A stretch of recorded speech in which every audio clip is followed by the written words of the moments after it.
안녕하세요. 잘 먹겠습니다.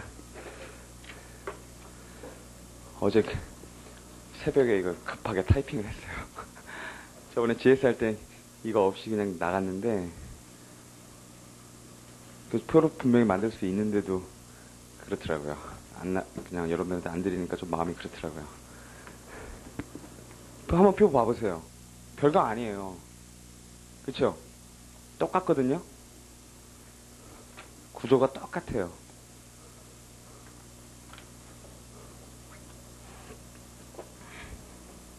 사실 주관적 병합에 뭐가 많이 있는 것 같은데요. 별로 그렇게 많이 없어요.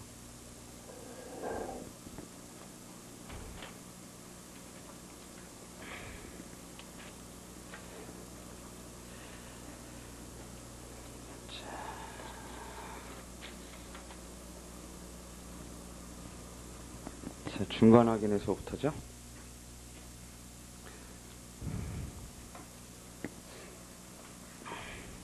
중간 확인에서도요, 몇 페이지 없어요. 4페이지, 요건, 거의 요건이 전부고요. 요건도 우리가 알고 있는 동관사관, 그거고요. 현이 없어요. 현이 없는 건 이유가 있고요. 그 다음에 이제 절차와 심판 그러고서 끝나고, 이제 뭐 좀 주의하실 거는 반소고요. 사실은 객관적 병합에서는 앞에 선택적 병합하고 예비적 병합 어떻게 처리하는가, 이 문제가 사실은 제일 중요해요. 제일 중요한 문제고, 후발적 병합은 그렇게 어렵거나 그렇게 문제될 건 별로 그렇게는 없어요. 여러분들이 주의하실 거는 교환적 변경 정도. 그 다음에 이제 반소에서 몇 가지, 이렇게 주의하시면 되고요. 자, 중간 확인해서 보세요. 그리고 페이지도 30페이지밖에 안 되잖아요. 그쵸? 자, 중간 확인해서라 함은 그랬고요. 소송 계속 중 그랬고요. 본소 청구의 판단에 대해 성결관계 박스 치시고요. 에 있는 법률관계 존부 확정을 위해서 추가적으로 제기하는 소이다 그랬고요. 자, 이게 이제 특유한 소 중에 나오는 거죠. 264조에 있고요. 264조를 보시면은요, 이제 법전을 보셔야지 이제 요건들이 나오죠. 자, 재판이 소송의 진행 중에 쟁점이 된 법률관계, 이렇게 써요. 쟁점이 된, 그래서 개쟁성이고요, 그게. 법률관계의 성립 여부의 메인 때, 그랬어요. 그게 이제 선결성을 얘기하는 거고요. 그 다음에 당사자는 따로 그 법률관계 확인을 구하는 소를 제기할 수 있다. 확인의 소죠. 그래서 이제 확인의 소기 때문에 여러분들은 확인의 소 기억나시죠? 대상적 격하고 확인의 이 기억나실 거예요. 그럼 대상적 격에서 우리가 뭐라 그랬냐면 자기 현재 권리 법률 관계라고 했어요. 그렇죠? 그러니까 그게 어차피 개념 본질적으로 들어가는 거예요. 자기 현재 권리 법률 관계라는 게 들어가는 거고, 그 다음에 다만 이는 그 확인 청구가 다른 법원의 관할에 전속하지 않는 때 하나입니다. 그래서 전속 관할 아닐 것, 즉 관할 공통이 요건으로 돼 있고요. 그 다음에 그 정도예요. 그 정도고 그게 중간 확인의 소고요. 그래서 이제 두 줄의 그 개념이 나왔고요. 그 다음엔 얘가 나오고요. 얘를 한번 줄은 치지 말고 보시면요. 가혹명도 청구를 했는데 피고가 소유권에 대해서 다툴 때, 그래서 요 소유권 확인의 소를 함께 제기하는 경우, 그러니까 소유권에 의해서 가혹명도 청구를 했는데 선결적 법률 관계인 이 소유권에 대해서 소유권 확인의 소를 제기하는 경우, 그런 거예요. 자, 그 다음에 바로 이제 취지가 나오죠. 원래 선결적 법률 관계에 대해서는 종국 판결 이유 속에서 판단하기 때문에 기판력이 생기지 않는단 말이죠. 근데 이제 밑에 줄에요. 요걸 이제 별도의 소송에 의해서 함으로써 끝에요. 소송 불경제와 재판의 불통일을 막는 방편이 되고요. 그 다음에 밑에 줄에 쟁점요 이론의 제동 그랬어요. 거기도 박스를 쳐놓으시고요. 쟁점요 이론의 제동이 되는 제도. 그래서 우리가 쟁점요 비판할 때 이게 논거 속에 들어갔었어요. 그렇죠? 선결적 법률 관계에 대해서 어떤 구속력을 부여하고 싶으면 중간 확인해서 제기하면 되지. 그걸 뭐하러 쟁점요 긍정하냐? 이렇게 됐었고요. 그 다음에 2에는 뭐 별거 없고요. 그 다음에 3에요. 자, 거기 이제 원고가 제기하는 경우하고 피고가 제기하는 경우, 이제 이시훈 선생님이 성질을 좀 달리 취급하는 그게 나오세요. 자, 중간 확인의 소를 원고 동그라미가 제기하는 것은 청구의 추가적 변경 박스 치시고요. 에 해당하며 그랬어요. 청구 변경, 그러니까 추가하는 거다 이렇게 보시는 거고요. 그 다음 피고 동그라미가 제기하는 경우에는 일종의 반소 그랬어요. 박스 치시고요. 일종의 반소. 자, 요게 우리가 좀 이따가 이제 594페이지에서 이제 그게 특별소권이 필요하냐 아니냐, 소송대리인의 경우에 특별소권이 필요하냐 아니냐 요 문제가 나오는데, 요게 성질하고 관련이 있어요. 성질하고. 그래서 어쨌든 이시훈 선생님이 이렇게 보신단 말이죠. 일종의 반소다 그랬고요. 다만 밑에 줄에 이제 별도의 제도로 했다 그랬고요. 부수적 성질 때문에 별도의 제도로 했고, 자, 중간 확인에서는 그래서 원고만이 아니라 피고도 제기할 수 있다 그랬고요. 그 이유는 밑에 줄 끝에 무기평등의 원칙 그랬고요. 거기다가만 박스 쳐놓으시면 되고요. 줄은 안 치셔도 되고요. 그 다음에 양가로 사회는요. 자, 이거는 이제 소니까 두째 줄에요. 이에 대한 판단은 자, 중간 판결에 의할 것이 아니고 소니까 종국 판결 이랬어요. 종국 판결 주문에 기재해야 된다 그랬고요. 그러니까 이에 대한 판단 박스, 종국 판결 박스 이렇게 치시면 돼요. 자, 요건은요. 자, 우리가 후발적 병합에 있어서 공통적인 요건이 동관, 사관, 현이었고요. 자, 이 현저히 심리를 지연시키지 않을 것 이렇게 요구를 했었는데 이게 결국 알고 보면 새로운 사실관계 심리나 그죠? 새로운 공격방어방법 제출이나 이런 것을 방지하기 위한 것이다. 요런 걸 우려해서 그런 거였단 말이죠. 물론 이제 청구변경에서는 청구기초 동일성을 요구하고 일단 뭐 다른 데서도 이제 그런 사익적 요건들을 요구하긴 하지만 그걸로는 충분하지가 않으니까 현저히 지연시키지 않을 것 요걸 요건으로 하는데 자, 이 선결적 법률 관계를 대상으로 하는 이 중간 확인에서는 굳이 뭐 새로운 심리 자료가 추가된다거나 그러진 않겠죠. 어차피 소송물 전부 확인하려면 전부를 확인하려면 그죠? 판단을 하려면 이 선결적 법률 관계에 대해서 판단 안 하고 넘어갈 수가 없단 말이에요. 그러니까 이 선결적 법률 관계에 대해서 새롭게 뭐 지연되거나 이럴 염려는 없기 때문에 현이 없는 거예요. 그래서 동관 사관만 있어요. 자, 처음 나오는 게 이제 동관 사관 중에 관련성이에요. 관련성, 맨 끝에 거 관련성인데요. 자, 그게 우리 법조문 그대로 해석한 거예요. 다툼 있는 선결적 법률 관계 확인을 구할 것 그랬는데요.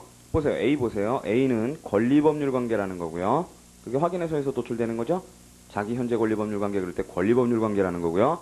B가 선결 문제고요. 선결성. 그 다음에 C가 개쟁성이고요. 그쵸? 끝에 나오죠? 선결성, 개쟁성 이렇게 나와요. 그러니까 외우실 수 있어요. 선결, 개쟁, 권리 법률 관계 이렇게요. 관련성의 내용은 선결, 개쟁, 권리 법률 관계예요. 자, 그래서 A에서 권리 관계 확인을 구해야 된다 그랬기 때문에요. 점 1에 보시면은 선결적인 사실관계 박스요. 나 증서의 진정 여부는 안 되겠죠. 그거만 줄을 쳐두시면 되죠. 증서의 진정 여부까지. 그 다음에 그 줄 끝에요. 현재의 권리관계 박스 치시고요. 이어야겠죠. 자기 현재니까요. 그러니까 밑에 줄에 과거의 권리법률관계 박스 치시고요. 안 된다는 거고요. 그 다음에 점 2에는 확인 청구 그랬으니까 그 줄에 형성 청구 이건 안 된다는 거죠. 별거 아니에요. 그쵸?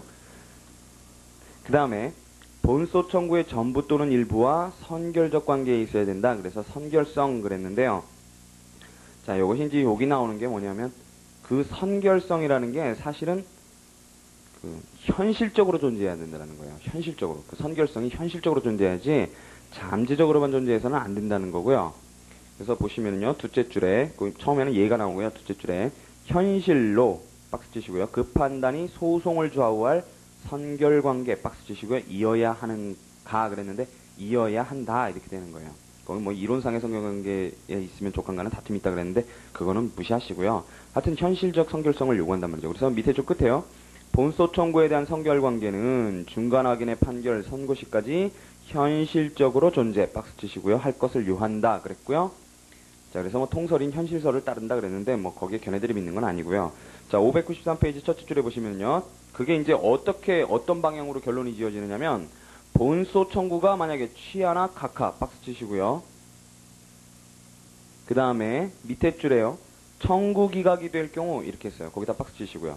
이게 결론이 어디로 가느냐면 본소 청구가 그러니까 현실적 선결성을 요구하니까 본소 청구가 취하 각하될 경우나 확인의 대상으로 한 법률관계까지 판단하지 않고서도 청구 기각이 될 경우라면 이때는 현실적 선결성이 인정이 안 된다라는 거예요. 그래서 그 줄의 끝에 셋째 줄 끝에요. 부적법 각하 한단 말이죠. 중간 확인의 소를 제기하면요.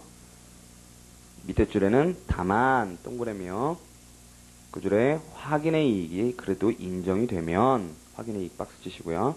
독립의 소 박스 치시고요. 심리할 것이다 그랬어요. 그러니까 원칙적으로는 그런 경우에 부적법 각하해야 되지만 다만 확인의 이익이 인정되면 별도의 소로 취급할 수도 분리심판할 수도 있다라는 거고요. 자, 그것도 별거 아니고요. 그 다음에 개쟁성이요. 개쟁성은 다툼이 있다라는 얘기죠. 그래서 첫째 조예요. 소송 진행 중 그 박스를 치세요. 사실상 법률상 다툼. 사실상 법률상 다툼이 있는 법률관계 그랬고요. 밑에 줄에요. 자, 이거는 확인의 소니까 확인의 이익도 필요하지 않느냐 그렇게 되는데 보세요. 확인의 이익은 이게 다툼이 있잖아요. 그죠? 소송상 다툼이 있고 성결관계인 것으로 당연히 충족되며 별도로 확인의 이익은 필요 없다 그랬어요. 거기다 박스 치시면 되죠. 별도로 확인의 이익은 필요 없다. 확인의 이익은 뭐였어요? 법률상 지위에 현저라는 법적 불안이 있고 그 법적 불안을 제거함에 유효 적절한 수단이어야 한다 이랬단 말이죠. 그게 확인의 이익인데 뭐 결국은 제일 핵심은 다툼이죠. 다툼. 근데 이제 법적 불안이니까요. 근데 법적 불안이 인정된다는 거예요. 성결성만으로도 인정된다는 거고요. 그 다음에 사가 나오죠. 사실심 변론 종결 전 이게 나와요. 사요. 그래서 첫째 줄에 상고심에서는 제기할 수 없으나 상고심에 동그라미 치시면 되죠. 밑에 줄에 항소심 동그라미요. 동의가 없어도 제기할 수 있다 그랬어요. 동의가 없어도 항소심에서는 동그라미, 상고심 동그라미, 항소심 동그라미 이렇게 하시면 되고요. 그거 뭐 밑에 판례는 안 보셔도 되고요. 그 다음에 3번은요. 관이죠. 관. 동관, 사관할 때 관이고요. 관할 공통이에요. 전속관할에 속하지 않을 것. 그래서 자 첫째 줄에요. 중간확인의 청구에 대해서 본소 청구의 수소법원이 법정 관할을 갖지 못해도 제264조 우리가 좀 전에 본 중간확인에서 조문에 의해서 당연히 관할권을 갖게 된다는 거예요. 그래서 거기서 이제 이시훈 선생님 얘기는 뭐냐면 이 경우는 적용 범위가 토지 관할에 국한되는 25조의 병합 청구의 재판적. 그러니까 말이 어디서 끊기냐면 그부터 재판적까지가 끊기는 거예요. 그거에 의해서 그 관련 재판적이 인정되는 게 아니라 본소 사건과 관련하여 인정하는 264조의 관련 재판적 이렇게 끊기는 거예요. 요것이 적용돼서 재판적이 인정된다는 거예요. 관련 재판적이 인정된다는 거고요. 뭐 어려운 얘기 같은데 별로 중요한 얘기 아니고 225조가 적용돼서 그런 게 아니라 264조에 의해서 관할권을 갖게 된다 그런 거고요. 자 밑에 줄에요. 그러나 중간 확인의 청구가 다른 법원의 전속관할 박스 치시고요. 에 속하는 경우에 어떻게 해요? 이송시켜줘야죠. 그죠? 그것이 독립한 소로서 취급받을 수 있으면 이를 분리해서 관할권 있는 법원으로 이송 박스 치시고요. 할 것이다 그랬어요. 그러나 앞에서 슬래시를 딱딱 거놓으시면 되죠. 자, 그 다음에 나오는 게 이제 동의예요. 동정 절차요. 같은 종류의 소송 절차에 의할 것 그랬고요. 그래서 예를 보시면은요. 첫째 줄에 상속재산에 대해서 인도소송을 민사소송이죠. 하는데 계속 중일 때 친자관계 등 신분관계가 성결적 관계일 때 이때는 밑에 줄에 가사소송 사항이기 때문에 안 된다 그런 거고요. 얘만 줄쳐놓으셔도 돼요. 그러니까 상속재산에 대한 인도소송 그 다음에 그저 끝에 친자관계 등 신분관계가 성결적 관계 밑에 줄에 가사소송 사항 여기다 박스 쳐놓으시면 되죠. 안 된다는 얘기예요. 그 다음에 뭐 행정법 얘기 나오는데요. 그럼 넘어가시고요. 자, 그 다음에 자 요건 별거 없죠? 동관사관이에요. 동관사관이고 성결계정 법률 권리법률 관계 요거만 외우시면 돼요. 그 다음에 절차 심판은요. 자 이것도 소죠. 그래서 첫째 줄에요. 소송 계속 중에 소 그랬고요. 소송 계속 중에 소 그랬고요. 그래서 그 줄 끝에요. 소에 준하는 서면 그랬고요. 제출 그랬고요. 당연히 그 줄 끝에 상대방의 송달 그랬고요. 그러니까 소장 생각하시면 돼요. 우리가 이런 거 많이 봐왔잖아요. 그렇죠? 소에 준해서 취급하는 것들이 어떻게 취급되는가 그거 많이 보여주셨고요. 효력의 그 다음에 시효 밑에 줄에요. 소송 계속 박스요. 그 다음에 그 줄에 시효 중단 기간 준수 효력 박스요. 그러니까 아마 한지로 소 취급한다는 거죠. 소재기 실질이 있다. 소재기 실질이 아니라 소재기니까 소에 따른 어떤 재반적인 문제들이 다 된다는 거고요. 발생한다 다음에 슬래시를 딱딱 끄시면요. 거기 이제 문제가 나와요. 문제가 나오는데 보세요. 자, 피고 동그라미요. 아까 이시훈 선생님이 뭐라고 그러셨냐면 피고가 제기하는 경우에는 반소제기고 원고가 제기하는 경우에는 청구의 추가적 변경에 해당한다고 그러셨단 말이죠. 그래서 그것과 관련해서 이제 문제가 나오는 건데 피고 동그라미 하시면요. 과 중간확인의 소를 제기하는 경우에는 반소제기 박스 치시고요. 에 준함으로 그 소송들의 대리인에게 특별한 권한 수요. 박스 치시고요. 특별수권이 있어야 하나 원고 동그라미요. 이를 제기하는 경우에는 소의 추가적 변경 박스 치시고요. 에 준하는 것이기 때문에 본소 청구의 대리권에 당연히 포함되고 특별한 권한 수요가 필요 없다. 박스 치시고요. 필요 없다. 고 볼 것이다. 그 근거로요. 이는 우리 법제가 반소제기는 특별수권 사항으로 하고 우리 특별수권 사항 봤었어요. 그죠? 90조 2항에서 소의 추가적 변경은 그렇게 하지 않았기 때문에 생기는 당연한 결과이다 그랬고요. 각주 보시면 이제 반대 호문혁 교수님 얘기가 나오죠. 그래서 어디에 반대하시는 거냐면 지금 어디에 반대하시는 건지 명확하게 안 써 있는데 자, 이시훈 선생님은 지금 피고 측에 필요서를 취하고 계시는 거죠. 특별수권 필요하다는 견해를 취하시고 계시는 거고 호문혁 선생님은 이게 뭐 원고 측에도 필요하다 그런 얘기가 아니라 피고 측에도 필요가 없다라는 얘기예요. 왜 그렇겠어요? 홍문혁 선생님의 기본적인 생각들은 뭐냐면 제발 좀 어떤 제도가 있으면 그 제도 갖고만 설명을 하지 딴 제도 갖고 끌고 들어오지 좀 말라는 거예요. 딴 제도 갖고 그 제도를 설명하지 좀 말자. 그게 임의적 당사자 변경에서도 나타나고 그 다음에 뭐 당연승계라든가 그 다음에 소송승계 문제 그 다음에 교환적 변경이라든가 이런 데서도 계속 드러난단 말이죠. 그런 게 여기서도 드러나는 거예요. 여기서도. 그래서 이거 왜 또 반소로 보고 이건 또 왜 또 추가적 변경으로 이렇게 보느냐. 그럴 필요 없다는 거고 그냥 중간 확인에서는 중간 확인의 소다 이렇게 보시는 거예요. 그래서 자료를 보시면은요. 15페이지에 그 얘기가 나와요. 자, 그러나 맨 끝에 있어요. 15페이지. 같은 중간 확인의 소를 누가 제기하는가에 따라 소송 대리인에게 특별수권이 필요한지가 좌우되는 것은 타당하지 않다.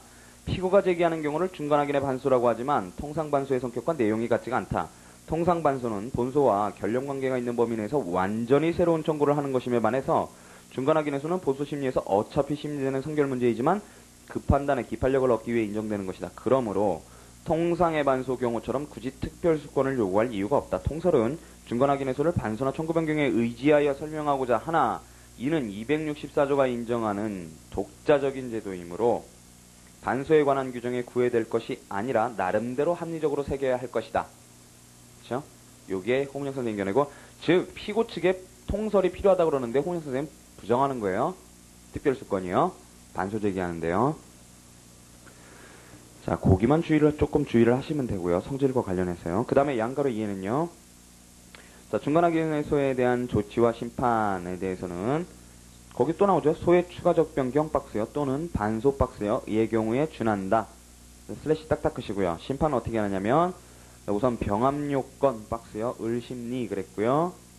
병합요건 안 되면 뭐 부적법 각하하든지 뭐 다른 데 보내든지 뭐 그렇게 뭐 할 수 있으면 그렇게 하든지 하겠죠. 그래서 밑에 줄에 보시면 본소 청구와 병합심리 박스 치시고요. 원칙적으로 병합요건 갖춰졌으면 병합심리하고 그 다음에 한 개의 전부 판결 박스 치시고요. 에 의해 동시에 재판해야 한다. 그랬어요. 그 정도만. 그러니까 병합요건, 병합심리, 한 개의 전부 판결. 그러니까 병합요건 심리, 병합심리, 한 개의 전부 판결. 이렇게 가는 거예요. 자, 그 다음에 이제 반소가 나오죠. 자, 중간 확인에서는 별게 없었어요. 별게 없고요. 자, 반소에서는요. 반소는 뭐냐면 원고가 소를 제기한 데 대해서 피고가 어떤 소를 제기하는 거란 말이죠. 그거를 반소라고 그러는데 자, 반소는요. 반소라 함은 소송 계속 중에 피고가 그 소송 절차를 이용하여 원고에 대해 제기하는 소이다 그랬고요. 밑에 줄에 청구의 추가적 병합 그랬어요. 청구의 추가적 병합으로 된다 그랬고요. 그 다음에 당사자가 어떻게 바뀌느냐 그랬더니 595조예요. 첫째 줄에 595페이지 첫째 줄에요. 본소 원고는 반소 피고가 되고 본소 피고는 반소 원고가 된다 그랬고요. 그 다음에 불린다 다음에 슬래시를 딱딱 끄시면요. 이제 취지가 나오죠. 자, 이 반소 제도를 인정하는 건 뭐예요? 원고가 청구 변경할 수 있듯이 피고도 반소를 제기할 수 있도록 하는 거란 말이죠. 중간 확인에서는 원피고 둘 다 할 수 있고요.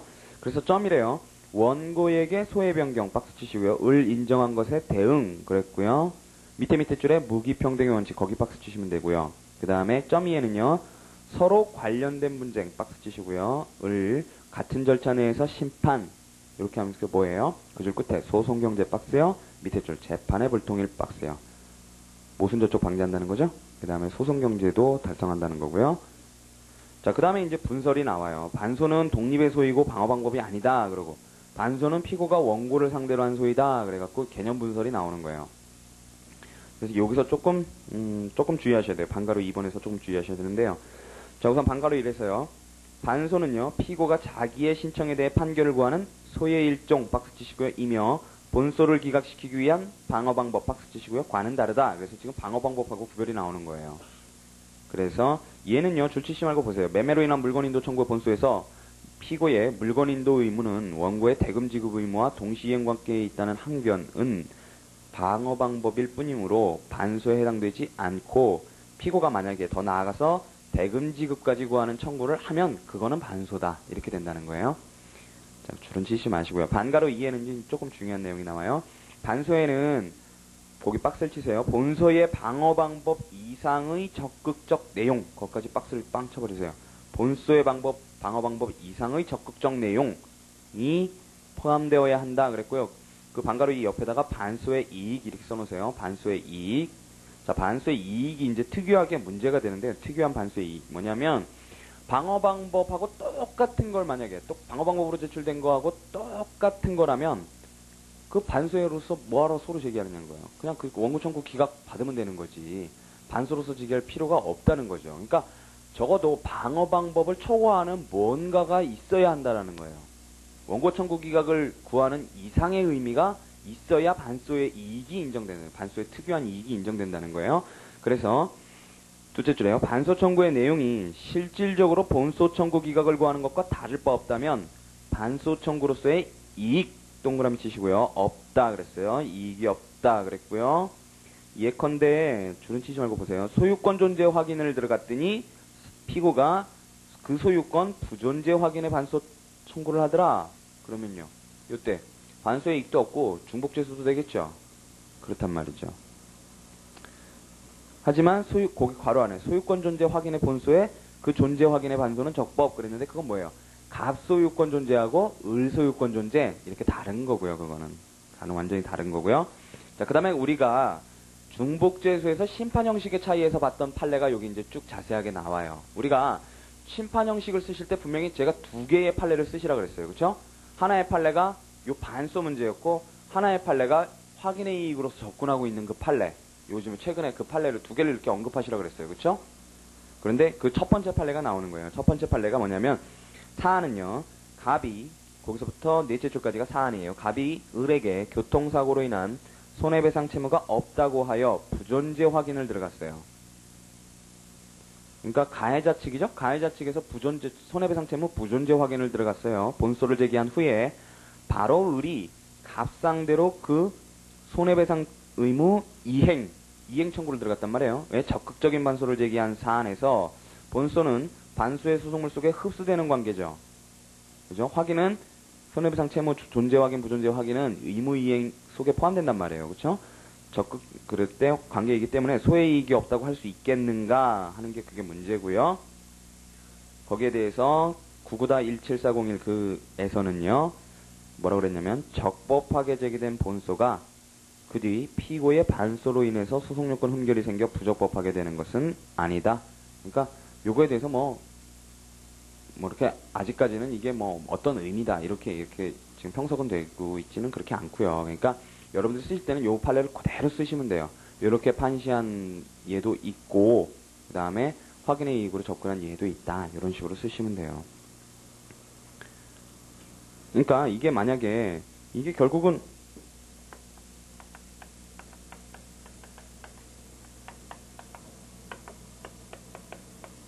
채무 부존재 확인이고 그 다음에 후소가 채무 이행 청구란 말이죠. 그럼 우리 심판 형식의 차이에 대해서 중복죄소로 접근하는 입장 나머지 세 견해에 의한다면 그 각각의 견해에 따라서 이게 이 뒤에 게 중복죄소가 될 염려도 있단 말이에요. 그렇죠? 중복죄소가 될 염려도 있고 내지는 또 이게 확인의 이익이 없다라고 볼 내지는 이게 소의 이익이 없다라고 볼 염려도 있고요. 그런 우려도 있고 그런데 어쨌든 간에 우리 판례는 이게 지금 원고가 하고 요건 피고가 한 거잖아요. 근데 상식적으로 봐도 그렇죠. 원고가 나는 다툼이 있어서 부존재 확인 들어갔더니 피고가 그렇다고 채무이행 청구 들어왔다고 이걸 갖다가 각하시켜 버린다거나 아니면 이거를 뭐 중복죄수로 해버린다거나 그러면은 좀 그렇잖아요. 그렇죠? 그래서 이게 그렇다 그래서 이게 소급적으로 부적법하게 되는 것은 아니다 그랬다는 거고요. 그런 현실적 필요성 때문에 그런 거예요. 현실적 필요성 때문에 그렇고 어떤 이론적인 근거가 명확히 드러난 판례는 아니었어요. 그러니까 그걸 명시하지는 않았단 말이죠. 그러니까 요 판례 언급하실 때 그냥 그렇게만 언급을 하시면 돼요. 그러니까 판례 입장만 그냥 언급을 하시면 돼요. 요랬다 이렇게 언급을 하시면 돼요. 자, 그래서 적법한 본소로 보았다 그랬고요. 자, 반가로 3번에는요. 자, 당연히 소니까요. 공격 방어 방법이 아니란 말이죠. 그래서 방어 방법이 아니기 때문에 둘째 줄에요. 공격 방어 방법에 관한 147조, 149조, 285조 뭐예요? 다 뭐 적시 제출이 뭐 실권 제재 이런 규정들이죠. 재정기간, 실기각하, 그 다음에 변론 준비 기일 종결효. 예, 실권 제재 박스 치시고요. 규정이 적용되지 아니한다. 거기까지 줄을 치시면 되고요. 다만 밑에 줄에요. 다만 그 밑에 줄에요. 소송 절차를 현저하게 지연 박스 치시고요. 시키지 아니할 것을 요하게 하였다. 네, 그런 규정은 있다는 거죠. 하지만 공격 방어 방법은 아니라는 거고요.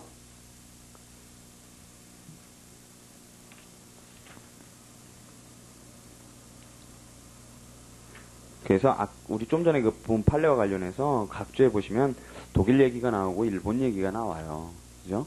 독일에서는 이랬다, 일본에서는 이랬다. 그래서 일본 얘기가 지금 새 책에 새로 들어갔죠. 그렇죠? 그래서 일본도 채무부존재 확인의 본소는 그 이행의 반소 제기가 있으면 확인의 이익이 없다고 했다. 그랬단 말이죠. 자, 그런 거고요. 그러니까 이시훈 선생님이 여기서 그런데 하고 이렇게 시작하시는 거 보면 요거를 사실은 약간 좀 비판하시려는 그런 의도가 보여요. 사실은 요 문장 시작할 때 아까 우리 판례 시작할 때 그런데 하고 시작하잖아요. 그런데 갑이 을에게 그랬고 각주도 보면 일본도 그러고서 확인의 이익이 없다고 했다 이렇게 했단 말이죠. 그렇죠? 그래서 독일도 뭐 그렇지 않은 경우에는 뭐 채무부존재 본소는 확인의 이익이 없는 것으로 보았다 뭐 이렇게 해서 이시 선생님이 사실은 약간 이게 지금 반소 이익 속에서 지금 얘기하고 있잖아요. 그래서 사실은 이게 조금 문제가 있는 게 아닌가라는 맥락에서 지금 쓰고 계시는 거예요. 근데 명확히는 얘기를 안 하고 계시는 거예요. 아직은요. 그러니까 우리도 그냥 아직은 그렇게 쓰면 돼요. 그냥 아직은. 자, 반소는요. 피고가 원고를 상대로 한 소이다. 그래서요. 첫째 줄에 본소 피고가 원고를 상대로 한 반소뿐만 아니라 독립 당사자 참가 박스 치시고요. 나 참가 승계 박스 치시고요. 의 경우에 참가의 관계에서 피고의 지위에서는 종전의 원피고도 참가인 상대의 반소 박스 치시고요를 제기할 수 있다. 그러니까 뭐 갑하고 을하고 하는 것 중에 병이 만약에 들어간다. 이렇게 쌍면 참가하면서 들어간다. 그러면은 요거는 병한테서는 피고의 지위에서 하는 거니까 요렇게 반소를 제기할 수 있다는 거예요. 참가인을 상대로 해서요. 별거 아니고요. 그 다음에 반가로 이해는요. 본소의 당사자가 아닌 자 박스 치시고요. 본소의 당사자가 아닌 자 사이의 반소 즉 보조 첨가인의 반소 또는 보조 첨가인에 대한 반소 제기는 부적법하겠죠. 그 다음에 이제 거기 보면 이제 미국 얘기가 나오고 독일 얘기가 나오고 그러거든요. 이건 그냥 참고만 하시면 되겠죠. 그냥 개념만 줄을 쳐두세요. 나중에 보실 필요 없고요. 공동소송인 간의 반소 그래서 크로스 클레임 이렇게 나오는데요. 첫째 줄에 미국에서는 피고의 원고에 대한 반소뿐만 아니라 자기의 공동 피고에 대한 반소 박스 치시고요. 도 허용한다. 거기만 그냥 줄을 쳐두시고요. 아 그렇구나 이렇게 알아두시면 되고요. 제3자 반소는요. 두 가지가 있는데요. 점1에 피고가 원고뿐만 아니라 제3자도 반소 피고 박스 치시고요. 제3자도 반소 피고로 추가하거나 그러니까 소송 밖에서 소송 절차 바깥에 있는 사람을 끌고 들어오는 거예요. 그렇죠? 반소 제기하면서요. 또는요. 거꾸로 제3자가 피고와 더불어 반소 원고 박스 치시고요. 이번에는 반소를 제기하는 피고 측에서 제3자가 자기가 들어오면서 반소를 제기하는 거죠. 반소 원고가 되어 원고를 상대로 한 이른바 제3자 반소를 독일이니까요. 추가적 당사자의 변경 요건을 갖추고 본소와 상호 관련 관계 있는 경우이면 허용한다 그랬어요. 이게 결국은 당사자 변경이란 말이죠. 그 중에서 임의적 당사자 변경이란 말이에요. 결국은 임의적 당사자 변경이고 인당변 중에서 교환적 변경이 아니라 추가적 변경이란 말이죠. 그래서 결국은 임의적 당사자 변경에 대한 요건을 갖추면 인정해준다. 독일은 그런 얘기고요. 그 다음에 뭐 우리나라 얘기는요. 거기 C 바로 직전에서 밑에서 셋째 줄에요. 이제 이순 선생님 그 정도만 줄을 쳐주세요. 생각컨대 우리 법제하에서도 피고가 68조 요건을 갖추면 필수적 공동소송인에 추가요. 갖추면 원고와 필수적 공동소송 관계에 있는 제3자를 반소 피고로 추가하는 제3자 반소 제기를 허용할 수 있을 것이다. 그 정도만 줄을 쳐두세요. 그리고 넘어가세요. 그거는. 자, 그런 다음에 이제 반소의 모습이 있단 말이죠. 반소의 모습을 보시면 단순 반소, 예비적 반소, 그 다음에 재반소 이렇게 두 가지만 있어요. 재반소도 뭐 그렇게 중요한 건 아니고요. 결국은 예비적 반소 개념만 알고 계시면 돼요. 점 1에 나오는 게 단순 반소고요. 단순 반소 박스요. 본소 청구가 인용되든 기각되든 거기다 박스를 치세요. 본소 청구가 인용되든 기각되든 상관없이 하여튼 내가 원하는 걸 구하는 게 그게 반소란 말이에요. 원래 단순 반소요. 관계없이 반소 청구에 대해 심판을 구하는 경우이며 반소의 전형적 형태이다. 그랬고요. 밑에 예고요. 점 2에 보시면은요. 예비적 반소 박스 치시고요. 는 본소 청구가 인용될 때를 대비 박스 치시고요. 자, 예비적 반소라는 거는 원고의 본소 청구가 인용될 때를 대비해서 네가 그럼 그거 인용받으면 나는 그럼 이거 해줘 라고 하는 게 들어가는 게 그게 예비적 반소. 예비적으로 들어가는 거예요. 예비하면서 조건부로 반소 청구에 대해 심판을 구하는 경우이다. 조건부 반소 박스 치시고요. 예를 한번 보세요. 매매로 인한 소유권 이전 등기 청구 한 경우에요. 매매로 인한 소유권 이전 등기 청구요. 밑에 줄에 인용될 때를 대비하여 피고가 잔대금 지급을 반소로 구하는 경우 그랬어요. 자, 그 다음에 자, 인용될 때를 대비한다 그랬는데요. 한번 보세요. 괄호 안에 본소 청구가 백척될 것에 대비해서 제기하는 예비적 반소 청구도 생각은 할 수 있지만 별로 없다. 이렇게 됐고요. 단 항소심에서 하는 가지급물 반환 신청은 그 한 예에 그랬어요. 이게 이것 때문에 어제 가지급물 반환 신청을 본 거예요. 가지급물 반환 신청을. 가지급물 반환 신청 왜 해요? 내가 일단 가집행을 받긴 받았는데, 그래서 줬단 말이죠, 원고한테. 뭔가 줬는데, 그걸 뺏어 와야 될 거 아니에요. 내가 항소하니까 항소심에서 이기면 내가 뺏어 와야 된단 말이죠. 그러니까 상소를 하면서 원고 청구가 기각될 것에 대비해서 들어가는 거죠. 그렇죠? 배척될 것에 대비해서 그때 내가 뺏긴 거 돌려달라 들어가는 게 그게 가지급물 반환 신청이란 말이죠. 그래서 그게 배척될 것에 대비해서 하는 예다. 그런 거고요. 그 다음에 슬래시를 딱딱 끄시면은요. 아니, 슬래시가 아니고요. 그때 예비적 반소에 대한 취급이 나오는데 그거를 좀 주의하세요. 그 마지막 두 줄이 제일 중요한 거예요. 자, 동그라미 1에 본소 청구가 각하 취하 동그라미 치시고요. 각하 취하되면 반소 청구는 소멸 박스 치시고요. 왜요? 조건부로 들어가는 거잖아요. 본소 청구가 인용될 것을 조건부로 들어가기 때문에 반소 청구가 소멸된다는 거고요. 이게 단순 반소는 안 그렇겠죠? 본소 청구가 기각 동그라미 되면은요. 반소 청구에 아무런 판단을 요하지 않는다 그랬어요. 판단을 요하지 않는다 박스요. 요거를 주의하세요. 그러니까 본소 청구와 결련돼서 조건부로 결련되어 있기 때문에 그래서 이런 취급을 한다는 거예요. 예비적 반소에 대해서요. 요거만 주의하시면 되고요. 자, 재반소는요. 별거 아니에요. 첫째 줄에 반소에 대한 재반소를 허용할 것인가 그게 문제고요. 둘째 줄에 현행법에서 이를 금지하는 규정을 둔 적도 없고 그 다음에 상호 관련성이 있는 소송을 한꺼번에 해결하는 것이 반소제도의 취지라면 재반소가 반소로서의 요건을 충족했으면 이를 허용 동그라미요 할 것이다. 통설 동그라미요. 그래서 재반소 뭐예요? 원고가 또 소를 하는 거죠. 소제기하는 거죠. 근데 뭐 굳이 재반소 인정할 필요 있겠어요? 청구 변경으로 하면 되잖아요. 그죠? 추가적으로 병합시키면 된단 말이죠. 자, 요건은요. 처음에 나오는 게 동관사 관 중에 관이고요. 그 다음에 599페이지에 2에 나오는 게 현이고요. 그 다음에 600페이지에 세 번째 나오는 게 사고요. 사실심 변론 종결전요. 그 다음에 4번에 나오는 게 동이고요. 5번에 나오는 게 관할공통이고요. 관이죠. 다 나오죠. 관, 현, 사, 동, 관 이렇게 5가지 다 나오고요. 자, 역시 이제 또 상호 관련성. 그러니까 관련성의 의미가 이제 전에는 결련성이라고 불렀는데 반소에서 이제 상호 관련성이라는 말로 불러요. 자, 그래서 반소는 어디냐면 우리 좀 전에 264조의 중간확인의소가 있었고 그 앞에 262조의 청구의 변경이 있고요. 그러니까 연달아 있어요. 연달아 있고 조금 더 떨어져서 955페이지에 269조의 반소가 있거든요. 반소를 보세요. 조문을. 피고는 소송 절차를 저희 지연시키지 않는 경우에 현이죠. 변론을 종결할 때까지 사죠. 본소가 계속된 법원에 반소를 제기할 수 있다 그랬고요. 다만 거기 관이 나오는 거예요. 소송 목적이 된 청구가 다른 법원에 관할에 전속하지 아니하고 그랬고요. 자, 본소의 청구 또는 방어 방법과 서로 관련이 있어요. 이게 관이죠. 관 이렇게 두 개가 연달아 나오고요. 현, 사, 관 나오고요. 그 다음에 우리가 전에 관할에서 봤던 것들이죠. 본소가 단독 사건인 경우 피고가 반소로 합의 사건에 속하는 청구를 한 때는 법원은 직권, 신청에 따라 결정으로 합의부로 이송해라. 다만 변론 관할이 생길 수 있다. 이렇게 돼 있죠. 이걸 주의하시라고 그랬고요. 새로 들어간 요 변론 관할 부분요. 자, 그래서 여기 결국은 요건들이 거의 다 나와 있어요. 다 나와 있고요. 우선 여기서 제일 중요한 건 이제 상호 관련성이에요. 우리 청구 변경에서도 청구 기초의 동일성이 핵심이란 말이죠. 그렇듯이 이 반소에 있어도 상호 관련성이 핵심이고요. 이 상호 관련성에 대해서 우리 조문이 본소 청구하고 관련이 있거나 자기가 제출했던 방어 방법하고 관련이 있거나 이 둘 중에 한 가지를 요구하고 있어요. 그래서 그 두 가지를 나눠서 보는 거고요. 이건 당연히 사익적 요건이고요.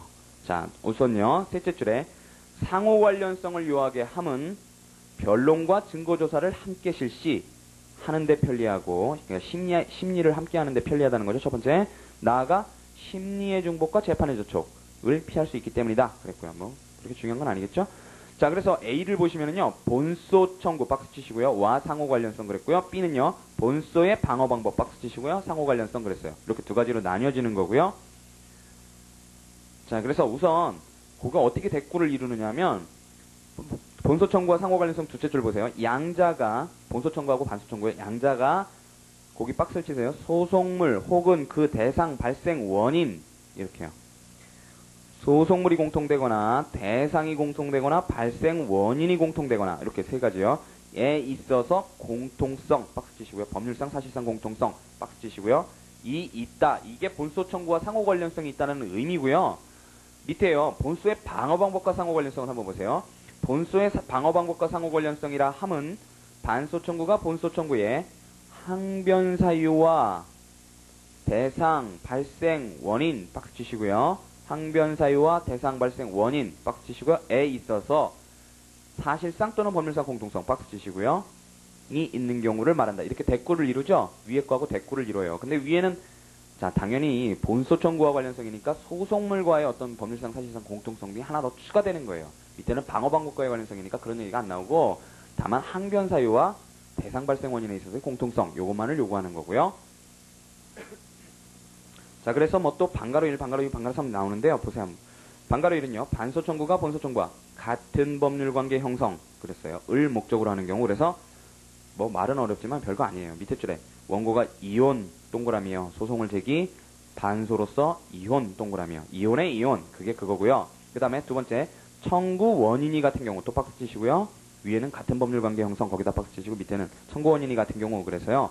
한마디로 그 줄에 매매 동그라미 치세요. 한번 보세요. 원고가 매매를 원인으로 해서 소유권 이전 등기 피고가 매매를 원인으로 해서 대금 지급 청구 똑같이 청구 원인이 똑같은 경우요. 그 다음 세 번째가 양자의 청구 원인이 일치하지 않아도 대상 발생 원인 그러니까 청구 원인의 대상 발생 원인 주된 부분이 공통 그랬어요. 청구 원인이 일치하지 않아도 대상이나 발생 원인 박스요. 주된 부분이 공통 그랬고요. 예를 보시면은요. 원고가 본소로서 본소의 동그라미요. 가혹 소유권 확인을 들어갔더니 피고가 밑에 줄에요. 반소 동그라미요로서 같은 가혹에 대한 임차권 확인 이렇게 들어갔단 말이죠. 요거는 대상의 공통성이고 대상의 공통성 동그라미 쳐놓으시고요. 그 다음 밑에는 발생 원인에 있어서 공통성 거기다 동그라미 쳐놓으세요. 그것도 나눠서 써놓은 거예요. 그래서 그거는 교통사고를 원인으로 해서 네가 과실이 있네 내가 과실이 있네 네가 손해배상이 있네 책임이 있네 내가 있네 하고 싸울 때요. 그때 얘기하는 거고요. 그 다음에 B예요. 이제 이번에는 본소의 방어 방법하고 상호를 자기가 제출했던 항변하고 관련성이 있는 걸 얘기하는 거예요. 그래서 셋째 줄에요. 우리 셋째 줄까지 봤고요. 예를 보세요. 예를 원고의 대여금 청구에 대해서 피고가 상기항변을 해요. 상기항변을 하면 예를 들어 원고가 1,000만 원 청구를 했는데 피고가 5천만 원짜리 반대 채권 가지고 상계를 하면 어쨌든 상계에 제공되는 건 1,000만 원 뿐이잖아요. 그렇죠? 1,000만 원 뿐이에요. 근데 그 1,000만 원 자체를 반소로 제기하면 어떻게 했어요? 그 서한에서. 뭐 중복죄소 문제도 생기고요. 그 다음에 반소 이익 문제도 생긴단 말이에요. 그렇지만 그걸 넘어서야겠죠. 넘어섰을 때는 이제 관련성 문제가 된단 말이에요. 근데 넘어서서 나머지 4천만 원을 청구하는 반소를 제기한다면 피고가요. 자, 그래서 상계 초과 채권의 이행을 구하는 반소 그랬어요. 피고가 상계 항변 동그라미요. 상계 초과 채권 박스요. 이행을 구하는 반소. 그게 첫 번째이고요. 두 번째는 원고의 가혹명도 청구에 대해서 피고가 항변으로 유치권 동그라미요. 을 주장하면서 피담보 채무 박스요. 피담보 채무의 지급.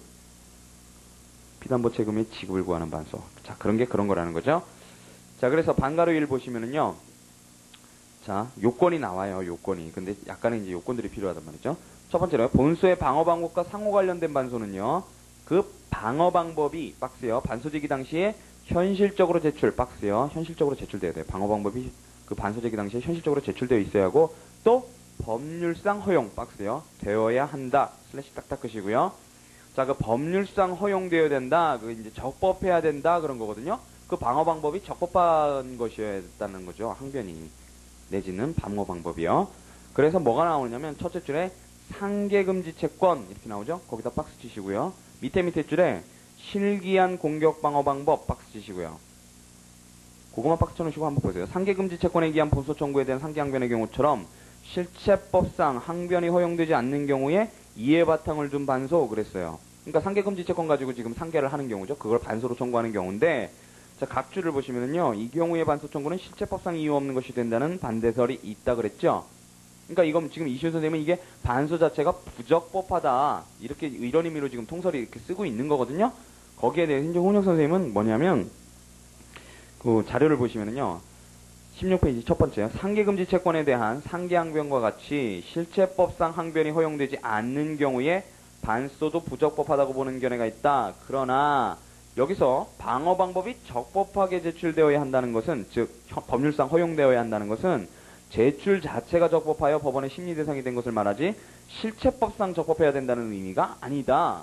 상계급지 채권을 자동채권으로 하여 상계하는 것은 실체법상으로 부적법하지만 그렇다고 소송에서 상계주장이 각하되는 것이 아니라 실체 심리의 결과 이유 없어 배척되는 것에 불과하다. 그래서 그러므로 이러한 경우 상계가 인정되지 않으므로 이를 전제로 한 반소 청구도 실체법상 이유 없는 것이 되어서 청구 기각이 나가야 되지 반소가 부적법하다는 게 아니라는 거예요. 타당하죠? 저만 그렇게 생각하나요? 그 다음에요. 뭐 견해 대립이 없는 부분은 밑에 그거예요. 실기한 공격 방어 방법으로 그 방어 방법이 각하된 경우요. 그랬대라면 부적법하죠. 그것과 관련해서 반소를 제기한다면요. 보세요. 이 경우는 본소의 항변사회와 반소 청구를 함께 병합하여 변론 증거 조사를 할 경우가 못 되기 때문에 반소 청구가 부적법하게 된다 그랬어요. 그러니까 거기 두 가지만 생각하시면 돼요. 상계금지 채권. 그러니까 요건은 현실적 제출, 법률상 허용 요거고요. 그거가 핵심 키워드고요. 그 다음 두 번째요. 뭐 이건 별로 중요한 건 아닌데요. 문제가 첫째 줄부터 둘째 줄까지 본소의 방어 방법과의 상호 관련성과 관련되어 문제되는 것은 점유 동그라미요. 회복의 본소에 대해 피고가 본권 동그라미요. 기한 반소를 제기할 수 있느냐. 이거 여러분들 민법에서 보셨던 거예요. 근데 읽으면 더 혼란스러워요. 오히려 혼란 안 하던 걸 혼란스럽게 만들어요. 자, 민법 208조 2항은 그랬고요. 이렇게 점유권에 기인한 소는 본권에 관한 이유로 재판하지 못한다고 규정해서 문제가 있는데, 자, 이는 점유의소에 대해서 피고가 본권을 방어 방법으로 내세울 수 없다는 것이지. 그렇죠? 민법에서 그렇게 배웠죠. 본권에 기해서 반소를 제기하는 것까지 막는 것이 아니죠. 그래서 적법 동그라미 치시고요. 하다. 별거 아니에요. 결론은 적법하다예요. 적법하다. 이유로 그거를 점유에 대해서 점유 회복소에 대해서 그거를 본권에 관한 이유로 재판을 못 드는 거지. 판결 이유 속에서. 그걸 또 반소까지 불허하는 건 아니란 말이에요. 그런 얘기죠. 자, C는요. 자, 이게 사익적 요건이죠. 임의 규정이니까 그 얘기가 나오는 거예요. 둘째 줄에요. 동의 박스요. 이의 없이 응소 박스요. 그러면 괜찮다는 거고요. 밑에 줄에 사익적 요건 박스 치시고요. 그 다음에 판례 이익권 상실의 대상 박스 치시고요. 무슨 얘기인지 아시겠죠? 임의 규정으로 본다는 거예요. 상호 관련성은요. 없어도 치유된다는 거죠. 하자 치유. 아무 말 없으면은 하자 치유 된다는 거예요. 그 다음에 현이 나오죠. 자, 현이 나오는데요. 셋째 줄에요. 반소 청구가 상호 관련성이 있다 하여도 그랬고요. 여러분들 요 문장 보셨어요. 청구 변경에서요. 그죠? 청구 기초의 동일성이 있다 하여도 이렇게 나왔었고요. 반소 청구의 심리를 위해 본소 절차가 지연되게 되어 별도의 소송에 의하는 것이 오히려 적절할 경우에는 법원은 반소를 허용하지 않을 수 있다. 문장 구조가 똑같아요. 청구 변경에서 나온 거랑 어제 보셨던 거랑 문장 똑같아요. 그 다음에 요 얘기도 똑같아요. 신법하에서 변론 준비 기일까지 마치고 쟁점 정리가 끝나 이제 변론에 상정된 마당에 해산 피고의 반소 제기는 쟁점 정리를 무의미하게 한다. 그래서 특단의 사정이 없으면 본소 절차 현저한 지연의 경우로 본다. 청구 변경에서 똑같았죠? 요 문장 어제요? 똑같은 문장 나오는 거예요. 그 다음에 슬래시를 딱딱 끄시고요. 자, 요 요건은 당연히 공익적 요건이겠죠. 밑에 줄에 공익적 요건 박스 치시고요. 이므로 이권 포기 상실의 대상이 될 수 없으며 직권조사사항 박스 치시고요. 인 것이다. 그랬어요. 공익적 요건이고 직권조사사항이다. 현저히 지연이 있는지. 그 다음에 사가 나오죠. 사가 나오는데 사실심 변론종 결전에 계속 중일 것 이러는데 자, 반가로 1이 계속에 관한 거고요. 반가로 2가 사실심에 관한 거고요. 반가로 3이 변론 종결 전에 관한 거예요. 나눠서 지금 분설하고 있는 거예요. 계속, 사실심, 변론 종결 전 이렇게 되는데요. 계속부터 보면은요. 자, 첫 줄에 중요한 말이 나오죠. 본소의 소송 계속은 반소 제기의 요건이고 존속 요건은 아니라는 거예요. 즉 반소가 제기될 때는 본소가 있어야 되지만 반소가 제기되고 난 이후에 본소가 없어져도 괜찮다라는 거예요. 그래서요. 밑에 줄에 반소 제기 후에 본소가 각하 취약 박스 치시고요. 본소 각하 취약 되어 소멸되어도 예비적 반소 박스 치시고요. 아닌 한 반소에 영향이 없고요. 그 다음에 그러나 본소가 취합 박스 치시고요. 되면 피고는 원고의 응소호라도 그의 동의 없이 반소를 취합 박스 치시고요. 할 수 있다. 이거 우리 소처에서 봤던 거고요. 그죠? 원래 동의 필요한데 이때 원고가 그냥 필요 없다 그래서 나갔으면 뭐 그 사람 동의 굳이 뭐하러 필요하냐 이런 거죠. 이런 거였어요. 그 다음에 사실심과 관련해서요. 첫째 줄에 반가로 이에 반소는 사실심인 항소심 변론 종결시까지 박스 치시고요. 제기할 수 있다 그랬고요. 상고심 박스요. 에서는 반소를 제기할 수 없음이 원칙 동그라미요. 예외 동그라미요. 제고로 또 나오죠. 가집행선고의 실효의 경우에 가지금물 반환 청구 박스요. 가지금물 반환 청구는 상고심에서도 허용하겠죠. 그죠? 상고심에서도 승패가 뒤집혀질 수 있잖아요. 그러니까 허용하는 거죠. 사실심리를 요하지 않는 경우에는 긍정을 한다 그랬어요. 가지금물 반환 청구도요.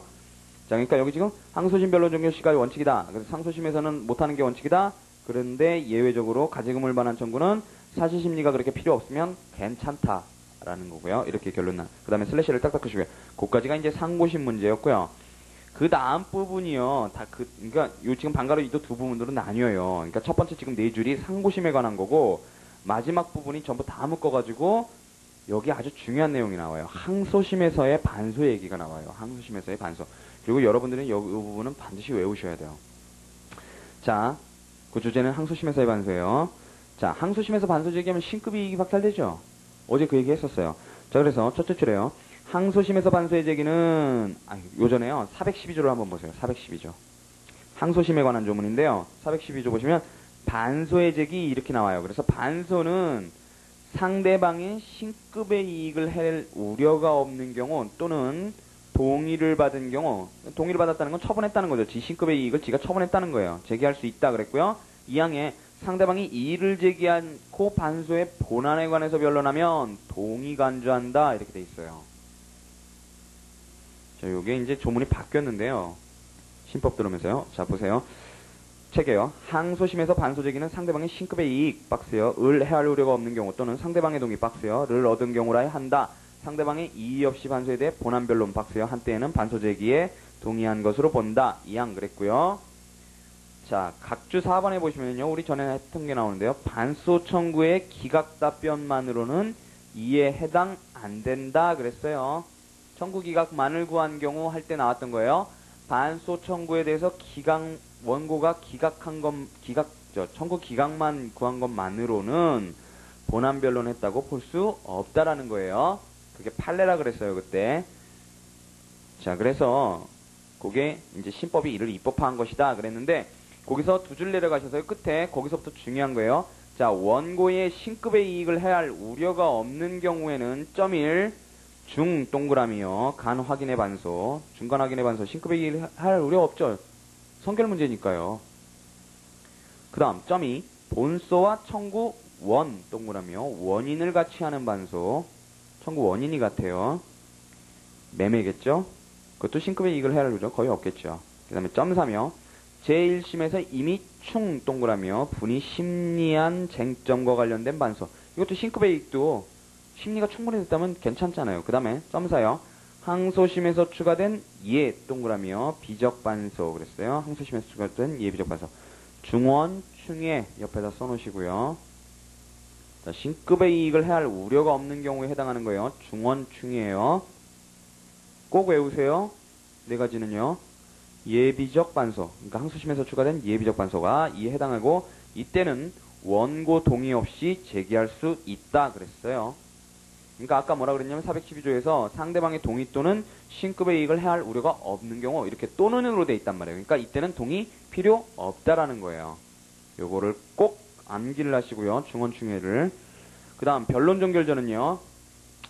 변론종결 후가 문제가 되겠죠. 변론종결 후 박스 치시고요. 애제기한 반소는 부적법하다 그랬고요.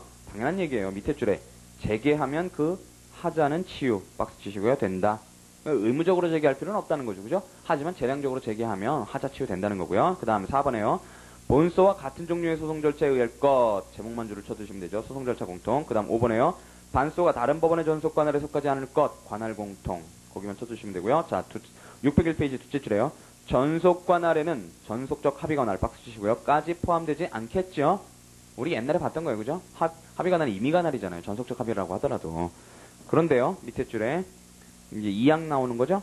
지법단독 판사 박스 치시고요는 본소 심리 중에 피고가 합의 사건 박스요. 속하는 청구를 반소로 제기한 경우에는 본소 한소 모두 합의부로 일괄 이송 동그라미요 해야 한다. 269조 2항. 다만 이 경우에 관할 위반의 항변을 하지 않고 반소에 대해 변론하면 단독 관세 변론 관할 박스요. 이생겨 이송할 필요가 없다.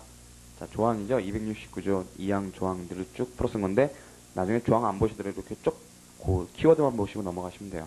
자, 절차 심판을 보시면은요. 첫째 줄에 첫 번째 반소 제기가 나오고요. 그 다음에 반소 요건 등의 조사, 그 다음에 본안 심판 이렇게 나와요. 결국은 알고 보면 객관적 병합이든 주관적 병합이든 사실은 다 요자진 당판이에요. 요자진 당판으로 가는 거고요. 그걸 이제 간단하게 썼느냐, 자세하게 썼느냐 그 차이뿐이에요. 자, 첫 번째는요. 반소는 본소에 관한 규정을 따른다 그랬고요. 210조 그랬고요. 그래서 밑에 줄에 원칙적으로 반소장을 제출 박스요. 그 다음에 밑에 줄에 소장의 필요적 기재사항 당연히 넣겠죠? 필요적 기재사항 넣고요.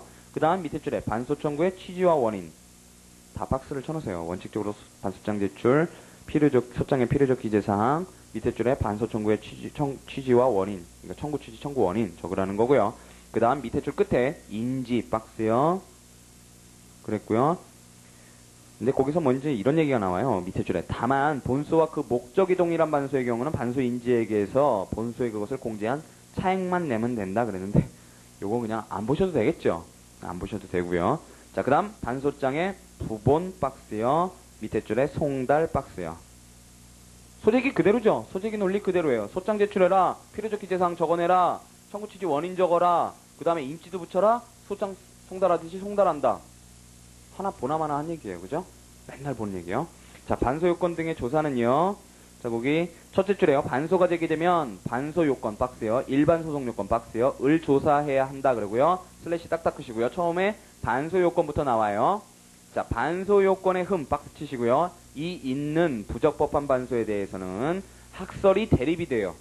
자, 그래서 둘째 줄에 각하설의 박스를 치시고요. 밑에 줄에 똑같은 위치에 분리심판설의 박스를 치시고요. 자, 각하설이 판례고요. 자, 판결로서 각하해야 한다는 각하설이 밑에 줄에 판례 동그라미요. 이나 요건에 흠이 있는 반소라도 그것이 독립판소로서의 요건을 갖추고 있으면 분리심판하자는 분리심판설이 통설 동그라미요. 통설은 분리심판하자 반소 요건 결여됐으면 예를 들어서 우리가 지금까지 본 요건들이 이게 반소 요건들이잖아요. 이거 말고도 소기 때문에 당연히 소송 요건도 필요하겠죠. 그러니까 그런 얘기는 일부 안 하잖아요, 원래.